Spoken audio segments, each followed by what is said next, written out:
and welcome to the second edition of the Trail with Purpose Forum. I'm Julie Banker, and I'm pleased to be leading the UTWT Trail Running Sustainability Awareness Project. So first of all, I would like to welcome to the studio Mayor Simmons. You're the director of the UTWT, and having you here is a great opportunity to be reminded why you created Trail with Purpose. Hello. Yes, we decided to create a Trail with Purpose because the Ultra Trail World Tour is not only a series of very competitive events, but it also the reunion of events who have a real consciousness of the environment, sustainability, and we realized that they all had a lot of very good initiatives, but maybe we were not aware of it so much. So we decided we would become this platform to showcase, highlight all those great initiatives that the events have already in place. Great, and it seems to be working well. We've already shot one episode which looked into the social and economic aspects around a trail running event, and we're planning on shooting a third one which will look into water management before, during and after the race. That's right, yes. So thanks for being here and thanks for staying during the show. So today what we'll be looking at are environmental issues on a global scale, and then we'll look into more event-specific issues in order to understand what is at stake during an outdoor event. So to discuss this, I am joined in the studio by Christelle Baccache. Bonjour Christelle. Good morning. So Christelle trained as an ecologist in university in Paris and Toronto, and you've always worked in environmental conservation. And then on video, we're joined by Dylan Osliger. Dylan, thanks for being here so early in the morning for you. So Dylan is an earth scientist, a trail builder, and a mountain athlete specializing in cycling and backcountry skiing. We're also joined by Carla Tena. Hola. So Carla works for the Peña Colasa Trail Organization, and she's an expert in sports marketing. You're also an event organizer and a club person specialized in trail. And then finally, Miguel Faucha, who is an independent environmentalist who spent the last 5 years working on environmental impact assessment in sports, recreational and tourist activities in natural areas. Did I get that right? Okay, so thank you all for being here today. We're going to start by introducing you to Christelle Baccache, the project manager for nature sports at the Conservatoire d'Espaces Naturels of Haute-Savoie in France.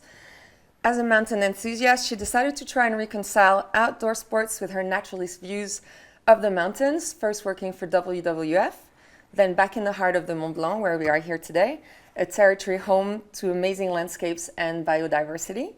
As a project officer for the local Conservatoire d'Espaces Naturels, Christelle now shares her time between her work missions and respectfully tramping the mountains. And her goal is getting outdoor enthusiasts to share the space with other living species. Exactly. Does that sum it up? Perfectly. Okay, so my first question is straight up, what is the environmental impact of a trail running event? Well, trail running events gather a huge amount of people in a very limited time in a small space. This concentration, both in time and in space, is detrimental to trails, soils and ecosystems, fauna and flora. It's a sort of invasion that we have to deal with. And positive environmental management is huge currently in the outdoor industry. Can you pinpoint why it's happening now, why everybody's on it? Well, first, it's a very positive trend, Yes. and I'm very happy to be witnessing it. And I think organizers and runners may have realized that they were cutting off the hand that fed them. So they've been following the general society awareness movement towards the environment, and also they've started to tackle the environmental impacts of their events and of their sport, which is, I think, a very positive movement, and something that was really welcomed by the whole nature spaces management. And speaking of nature spaces, so most of these events take place in incredible surroundings. Can you explain what makes them unique and why it's so important to protect them? Well, I'm going to talk about mountains because that's where I work. And I think what trail runners and species have in common in these environments is the elevation gain. Because when you're a trail runner, you're really looking for a quick elevation gain and long races, and actually the landscape that hosts those races. And those landscapes are a mosaic of ecosystems that are very precious to nature species, to wildlife. And so these species are adapted to such altitudes and climate. And those altitudes, especially in the Mont Blanc range, where you have the highest mountain in Western Europe, don't exist anywhere else. And they really rely on that They really rely on this elevation game to specialize at different altitude with a mosaic of ecosystem that is very diverse. And so, could you maybe talk us through the set and regulations that are put in place in order to minimize the impact on the environment and explain why they've been put in place, what their purpose are? Sure. In protected areas, you need to fill up an authorization to go through with a big sport event like a trail running race. Those authorizations are for the nature spaces manager to actually know who's going through and how many people are going to go through and what is going to be implemented to protect this area while the people are running. Then we are really pushing for a leave no trace policy for big events, and if there's any trace, we're asking them to repair the damage, because obviously there are sometimes they're the one responsible for like very on-spot damages that happen in the environment. And then trail running event organizers are very aware of the safety of the people running, and we're asking them to be aware of the safety of the environment as well, and sometimes to not launch the race if the environment is in danger, or for instance when there's a big storm, a lot of rain, or events like that. Oh, so sorry. So that's not only to protect runners. No, that would be to protect nature too. Yeah, it could be also to protect the trails and nature around it, because if like the path gets super muddy, people are gonna go out of it and are gonna like increase the impacts and the surface of the trail running event towards like more wide spaces. And then another very important thing is to limit the number of runners and to try to choose the places that are occupied by the audience or the feeding stations, because whenever you gather a lot of people in one place, the impacts are going to grow exponentially, and you really want to control that in vulnerable ecosystems. Okay, that makes sense. And so as an individual, and for me as an individual, and you as a specialist, what advice would you give runners or individuals to minimize their impact before, during, and after a race? So before, you should try to run races that are close to your home, because that's like the first way to tackle climate change is to travel a bit less. Then during the race, get your feet muddy. It's not very pleasant, but it's really good for the environment to actually stay on the trails and not get out of it and not increase the surface that's occupied by human activities. And also because mud is usually a sign of precious wetlands that get really damaged if you tramp them. And then after and in all your training during around the races, stop posting on social media and telling where to go to other people. If you're one person running in your secret spot, it's absolutely no problem. But then if 1,000 or 10,000 people follow you there because it's an amazing landscape and it's very wild, then it's not going to be wild anymore, and it's definitely going to get damaged. But the problem is that if it's not on Instagram, it doesn't exist. So how do you balance that? Well, I would say it does exist in your memory and in your training program, but for yourself. And talking about it is no problem, but actually like widespreading it on social media is really creating big trends, big fashions in where people go running, and that's a really important important problem for nature spaces managers like I am. Okay, well, that's a good message. And then finally, you work at the Haute-Savoie Conservatoire called ASTER. It's an organization that plays an important role in the protection of natural environments. So how would you sum up your work and your goals? Well, our main goal is to protect the environment, be it a protected nature space or just like the field behind your house. So we're producing knowledge on the natural ecosystems that surround us in the département, and we are trying to get those environmental issues on the agenda of local authorities like municipalities. So thank you, Christelle, for your input today. We'll now turn over to the organizer of the Peñagolosa Trails, Carla Tena. So 4 years ago, Carla, you moved from the wet grass of the Real Madrid Stadium to the stone of San Juan de Peñagolosa. You decided to come back home to organize the Trail World Championship, and which is the highest mountain of the Castello province. With the help of partners, suppliers, and volunteers, Peñagolosa is raising awareness about the different ways that we as sports lovers can protect the planet. So Carla will explain this into more details, and this will be followed by a presentation of a study on the environmental impacts generated by the race in partnership with the University of Madrid, which will be presented by Miguel Faucha. So Carla, if you'd like to take it away, please. Yeah, I think that Christelle explained it very well. But in the point talking about Spain, trail races here have experienced an unprecedented boom in recent years. And many people with COVID-19 have sought refuge in the outdoor spaces to practice sports at the point that the natural areas are overcrowded every weekend. So Peñagolosa Trails, with its two races, MIM 60K and CSP 110K, is in the middle of this maelstrom with 2,100 runners each year and more than 5,000 people entering the lottery for a VIP.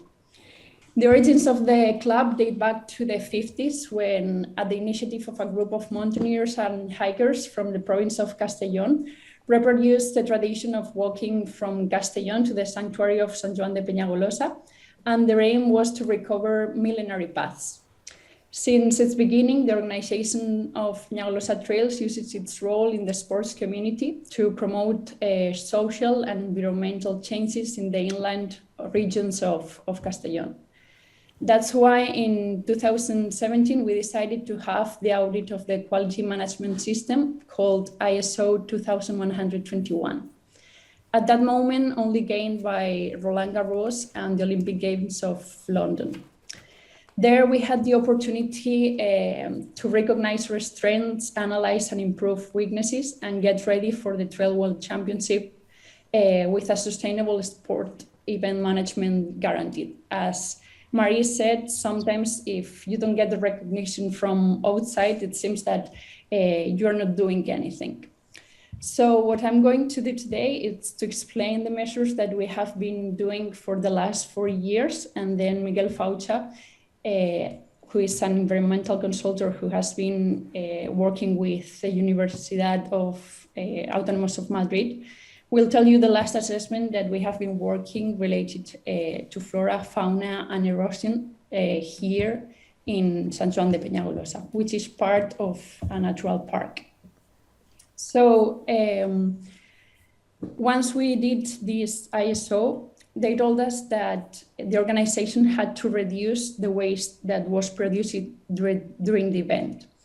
But also the waste generated by the runners and the supported was selectively managed. So we were monitoring the traceability of urban solid waste, light packaging, paper and paperboard, from its origin to its storage treatment in the plant in Castellón.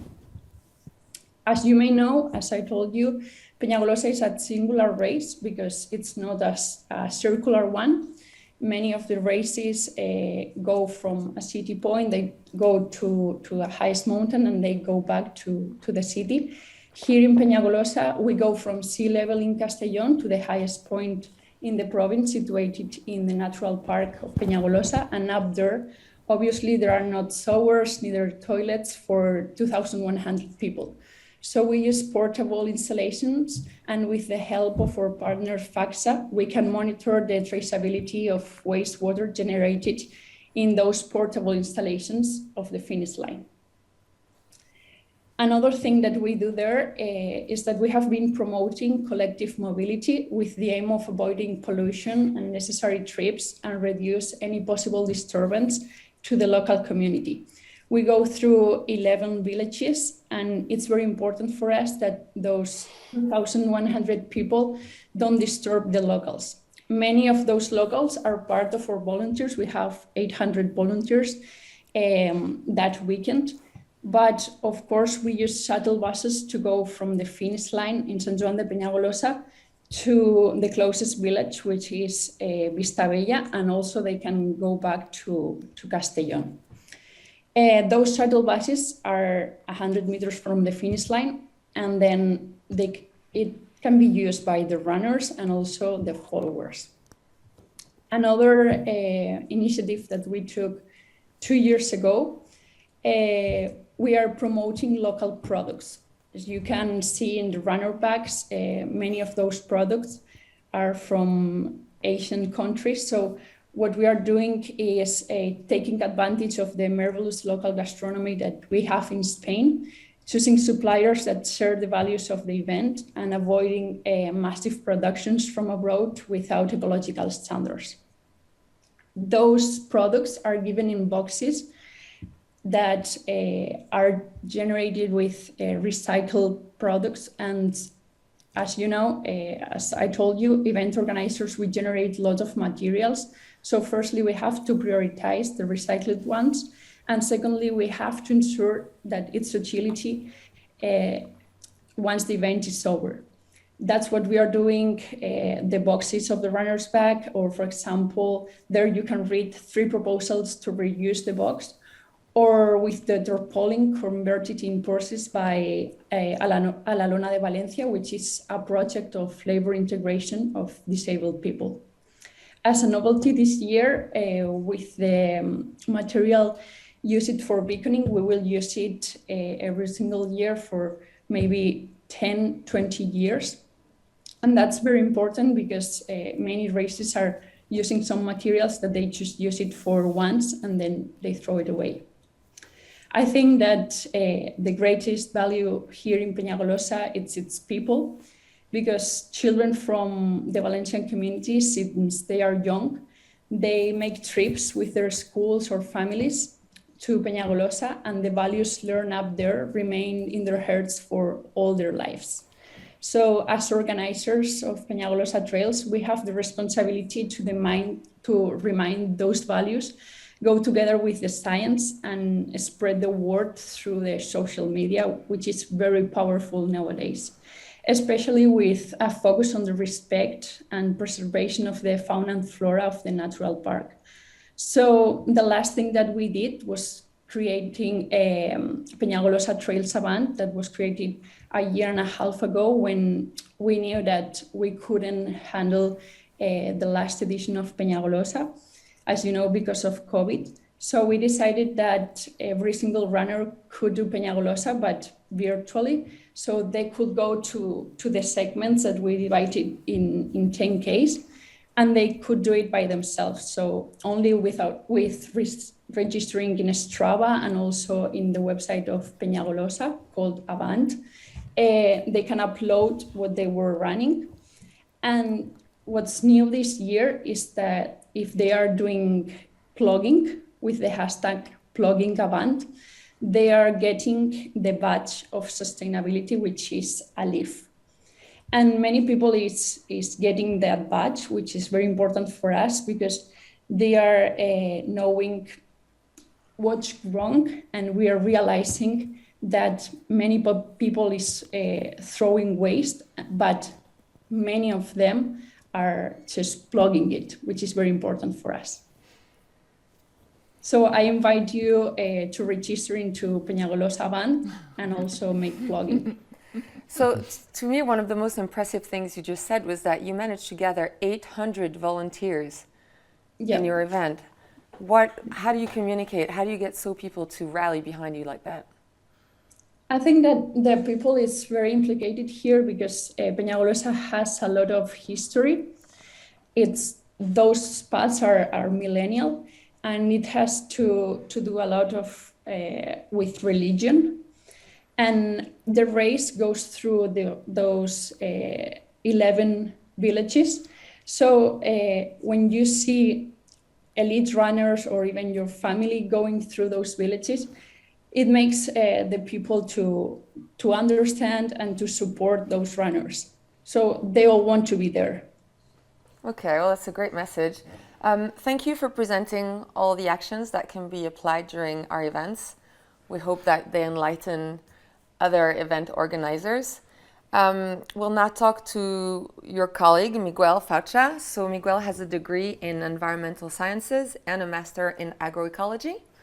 He's, along with an expert team in public use and management of natural protected areas of the Universidad Autónoma de Madrid, directed by Professor Javier Benayas. Miguel has signed multiple reports on the impact of different sports in nature. This team has specifically worked on the assessment of trail running and orienteering, evaluating important competitions such as the Grand Trail de Peñalara or the Orienteering Spanish Championship, both celebrated in the National Park of Sierra de Guadarrama. So thanks to the experience acquired over the execution of these studies, Miguel has identified some key issues and ideas on sustainability and nature sports, which he will now present to us. Well, thank you for inviting me. That's the first thing I want to say. It's very interesting to hear all the people participating in here. And well, I'm going to speak specifically about the study we realized on Peñagolosa trails. We started in 2019 spring when the organizers of Peñagolosa trails contact us to consult if it was possible to know more about the impacts they were having with their trail running event, because between other things they were having some trouble to get the authorization for carrying out the trail, because the authorities were signaling some impacts and they wanted to know more about it. So they contacted us and we started to see what were the main issues that we could study. Previously, well, the first steps we took were visiting the 2019 edition. And for that, we sought environmental information on the study area in order to detect the main locations of interest for that first field visit. In the presentation appears some maps where the natural protected areas appear in relation with the routes that the races follow.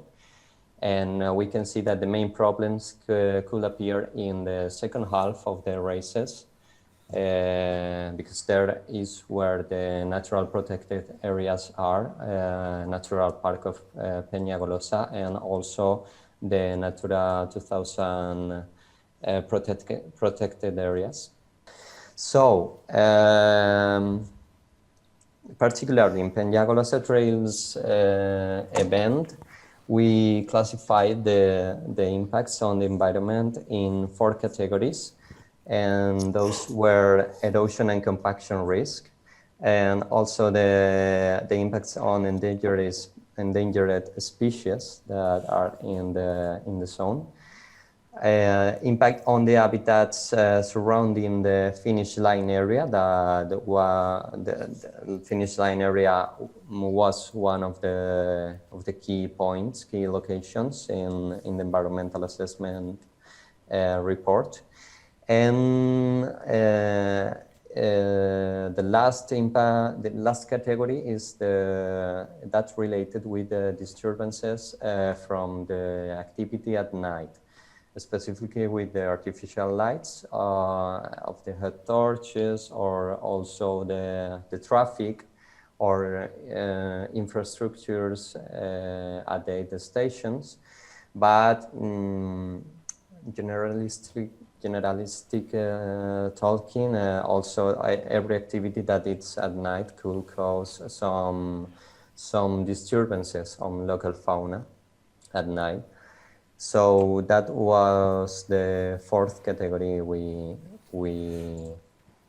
implement in the report.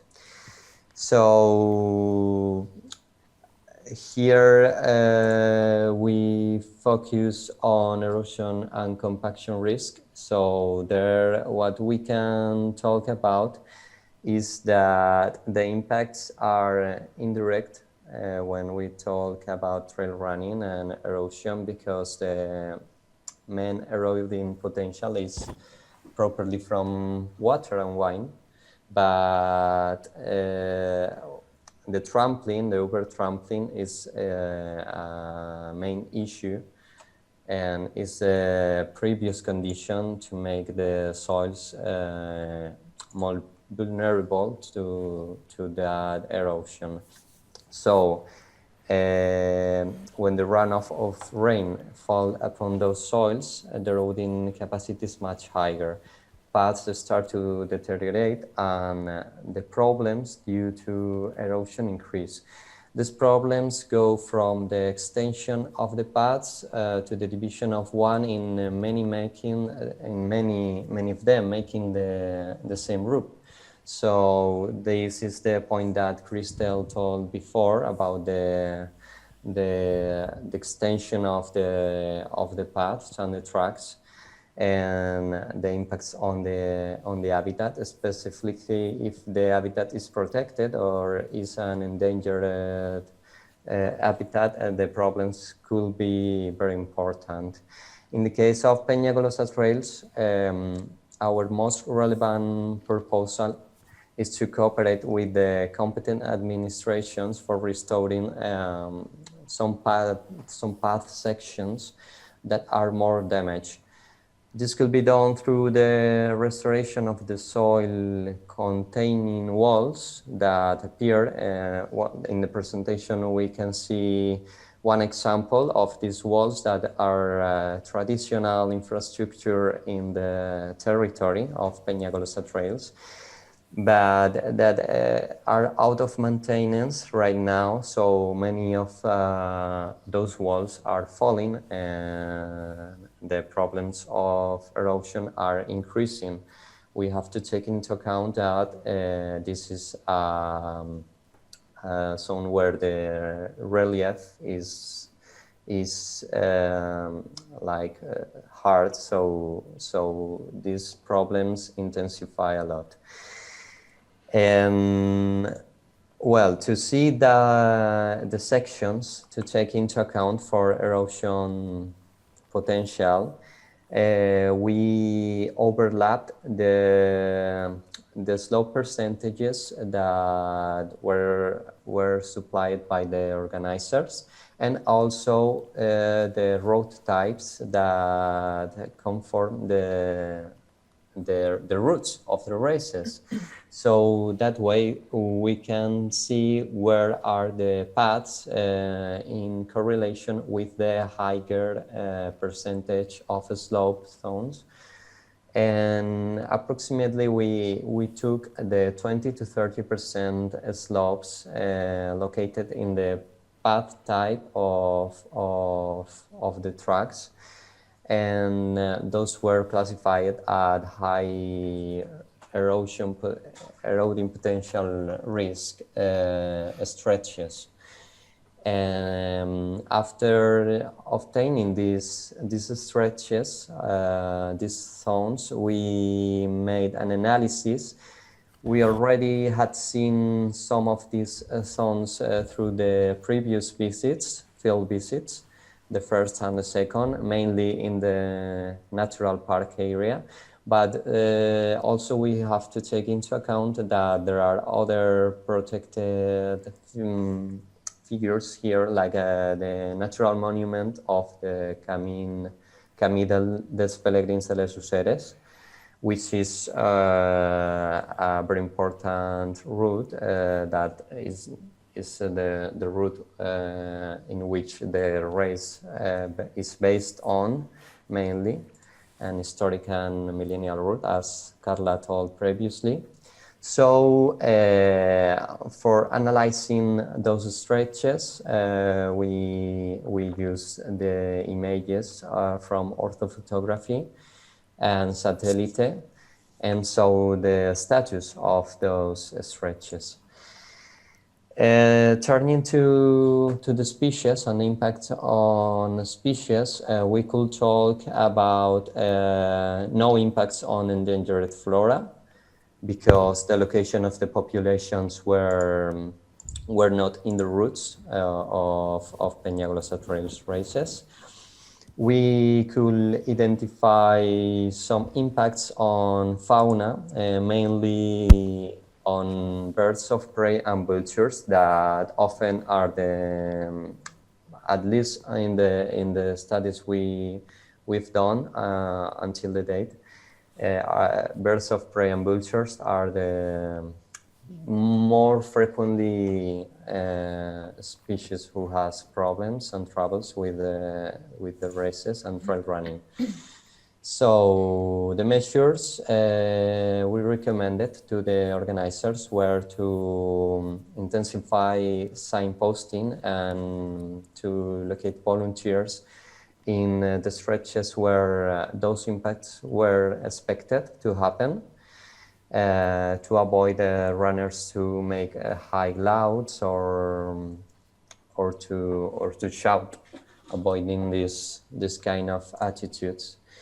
Also, we recommend to intensify research efforts, studying more exhaustively the populations, local populations, to see behavioral changes or shifts in those species, and also if critical damage is confirmed, then we should take into account to make some changes in the routes or the dates of the races, because phenology is a key component of a key factor of the impacts that trail running could make on the species. And well, in the presentation we can see a table where the species that could be affected by Peñagolosa trails appear, and we have different colors that shows in red the more critical impacts that could be done over the species, and we can see that the Neophron pernocterus, that is a kind of vulture, is probably the one that could have more problems, but this only happens in spring and summer. So, for example, in this edition that will take place in 2021, the races in October, so the impact disappears directly, and there's no problem if the race take place in April or the spring, as originally it does. Then we should study that behavioral shifts of these species, and if they are confirmed, then take another actions to avoid this impact. There are some species that don't have many problems, because the status is better, but with this one in the local environment we are studying, there are more problems because it's truly endangered here in Castellón. To advance, the finish line area problems were very signaled by the authorities. We studied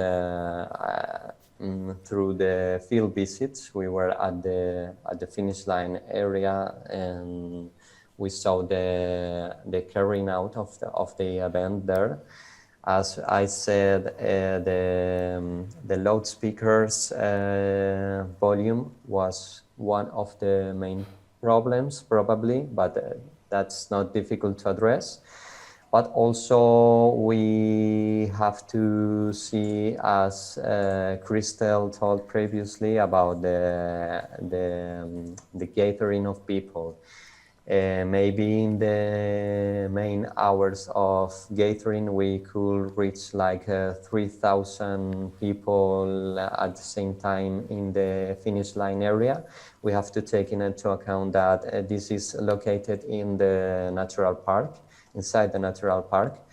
So our main proposal is to take out some services of the finish line, not the finish line itself, but maybe some services as the kitchen or the podium, in order that's a question for the organizers, but to implement those actions over the next years. And Miguel, sorry to interrupt, but you were mentioning Christelle, and actually I was wondering, Christelle, if any of those preventing measures that were mentioned seem familiar to you, or if there are any surprises there? No, they're definitely what we're trying to implement on different races around the Mont Blanc range, and that finish line problem is a very good example, because I've just talked to an organizer about that, and even if the organizer was convinced of it, it was really hard to implement because the runners were getting their food later because they had to go down the mountain before getting the proper meal, and then the speaker is a bit of like the whole atmosphere of finishing, and also like a big motivation for the runners. Yeah. When you're finishing a hard race, you really want that loudspeaker and crowd cheering, and they don't get it anymore. So it's a big sacrifice, but for the runners and a bit for the organizer, because the race might be a bit less popular. But then it's also a very beneficial measure for the environment surrounding it, like the ecosystem surrounding it and the species. So we were talking about sharing the space. Yeah, that's trying to find a balance. definitely a good balance to Yeah. be found. And Miguel, that was a very thorough report. Sorry for cutting you short there. I just No. wanted to turn to Marie for a second and ask her if this is the kind of report she expects from all event organizers. Well, I don't know if from all the events we have such a detailed and very complete report, but it's very exciting to see and to hear that. And I think this is going to give more and more like other events organizers the sense that this is all about what we need to do now. Yeah, so hopefully, Miguel, your presentation sets the example. Yes. So, Thank you, Miguel. No. Thank you very much. yeah. Thank you. Now it's very interesting this point, because our main recommendation to the organizers, not only Peñagolosa Trails, is to look for reducing people at the finish line if this is located in a natural protected area. We also looked at the benefits that even the organizers could achieve for the event if the finish line area is took out of the natural protected area, because maybe you could have another advantages like creating a kind of local party, or maybe you could establish some local products stores, eventually stores in the finish line area zone. So maybe it's more interesting to consider this option of taking out the finish line area event. Yes, and turning it into its own event. Yes. And just really quickly to finish this off, I'd like to go back to Carla and ask her, how easy or difficult it's been to implement all these directives from Miguel's report. Yeah, as Chriselle was saying, it's very difficult to implement because of the people has a lot of tradition to arrive up there at the sanctuary, which is in the middle of the park. But we are very conscious of the damage that it's producing. So we can change it like for the edition of October, but that's something that we will have to change in the next maybe 2 or 3 years, because as Miguel was saying, that's the environmental recommendation, and we are taking that into account. All right. Well, thank you guys so much for taking part in this.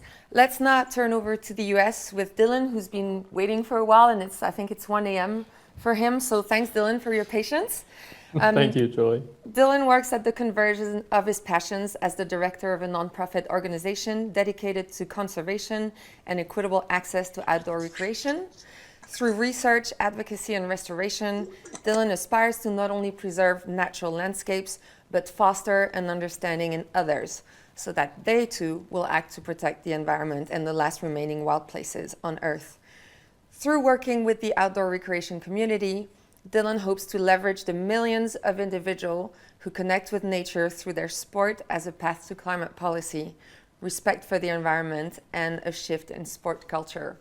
So a massive goal there. But you believe it can happen? With time. All right. So the first thing I wanted to ask, because you're a trail expert, is if you could explain why we need to build trails and how they guarantee biodiversity. Yeah, right into it. I guess it's pretty circumstantial. I should just preface that, yeah, my master's is in climate and geomorphology, so the change of landscapes primarily in erosion. So yeah, people come to me usually as a trail expert in building trails, but honestly, I deal probably more with maintaining trails. I don't think the average person thinks about who maintains their trails or why they still exist. It's usually volunteers. There's not a lot of government money for that. But I think it's, exemplified through events and through athletes and through everyone here that we're all pretty fortunate to live in pretty spectacular places, in the mountains or, by the desert or the beach. And the reality is that most people don't have free access to nature. And real climate policy, real protection for environments happens through large numbers of people. So really, when I talk about building trails, I'm trying to build trails to give access to people who don't currently have it, who don't have the funds to go to UTWT or to any mountain bike races. It's through getting those people connected that's when you start making larger differences in sport. I think the clearest example in that is probably the US National Park System. I mean, we had President Roosevelt establish ours, but John Muir couldn't convince him. It took camping out under the stars for a night. So you have to be there to get it. Exactly. Yeah. And I was wondering if there's such a thing as a bad trail. Can you call anything that? Yeah. No, I mean, I think that's the thing is no matter what, when you create a trail or you establish a trail, you are doing harm to the environment. Whether I'm in a big machine or building a trail by hand, I'm causing erosion. I'm cutting into the hill slope, and people using it are disturbing ecosystems. They are trampling ecosystems as well. And is there purpose to that? I think more than anything. Why is a trail created? Why are people supposed to go to a place? And what do they learn from being there? But in a more literal sense, yeah, if you're not following pretty basic physics principles or geology or paying attention to ecology, you can create a bad trail that's just susceptible to erosion or cuts through endangered or threatened species, or impacts cultural sites. And so the erosion that has been mentioned by everyone here today, why is that a problem? Or is it a problem? And what can be done about it? Yeah, it's interesting. Erosion is a problem mainly for us. Obviously, if you go to a trail after rainy season or after a race, it's been impacted. There's erosion, there's ruts. there's trenches, and that's not enjoyable for trail users. But part of my master's research was studying the impact of trails and roads around watersheds or dams to see how much sediment actually gets into catchments over human timescales and geologic timescales. And in reality, trails really don't impact drinking water or streams to the level that industry or agriculture or larger issues do. So it kind of comes back to that. We create our own issue and we see the larger issues at hand. Okay, I see. And so we've talked about minimizing the amount of people during events. So is there a maximum number of people you should have on a certain trail, and how do you quantify the amount of people you can have on a trail? My science background really wants to make me be able to quantify that. But I think in reality, you're looking at a lot of different factors. Foremost is probably geology and soils. But really, it all kind of comes back to that. What are you getting out of it? I mean, the better a trail is built, the more people it can take, the less erosion it's going to sustain. But if you're doing an event and the organizers are taking it upon themselves to impress the importance of cultural history or the importance of an environment on those thousands of people on a trail, it's worth it. If 1,000 people are out there just for the sake of winning a medal, there's probably a number that you should limit it at. But it's always about doing more good than the harm you're causing. And could you describe or define what a good trail is? What's a good trail, Dylan? I guess there's the literal definition. A good trail thinks about erosion and hydrology and the ecosystem as a whole. So when you're designing it, you're looking at the way the contour lines go around a landscape, and you're trying not to have steep grades. You're trying not to impact cultural sites. But then in a much more real sense, a good trail, it forces people to think. It forces them to create their own story. So a good trail, especially in Europe, you're seeing decades, if not centuries, of history along that trail. You're going through multiple ecologic zones and multiple geologic histories there. And I think that if you've created a trail that makes people think without putting up a bunch of signs for them to read, you've made a good trail.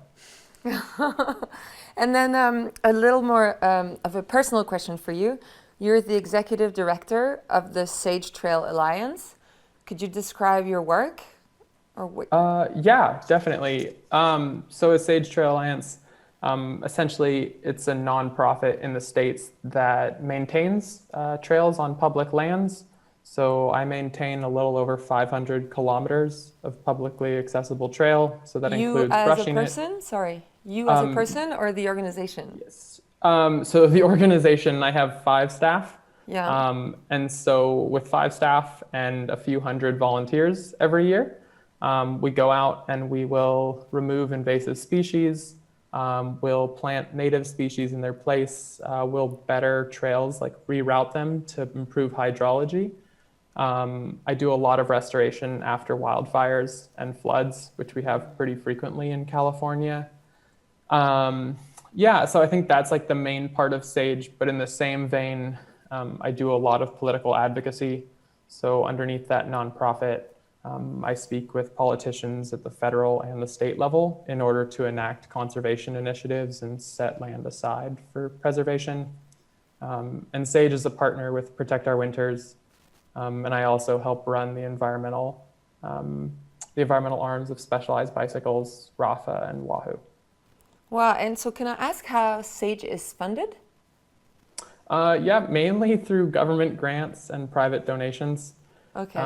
It's kind of how things have to go in the United States. The US government has a pretty heavy backlog, so essentially they're in debt to themselves. The US government has built right around 250,000 kilometers of trail, but only 50,000 of those kilometers are actually usable in the United States. So we're pretty far behind on fixing things up. All right, so you got a lot of work ahead of you. And I think Christelle may have had some questions for you, maybe?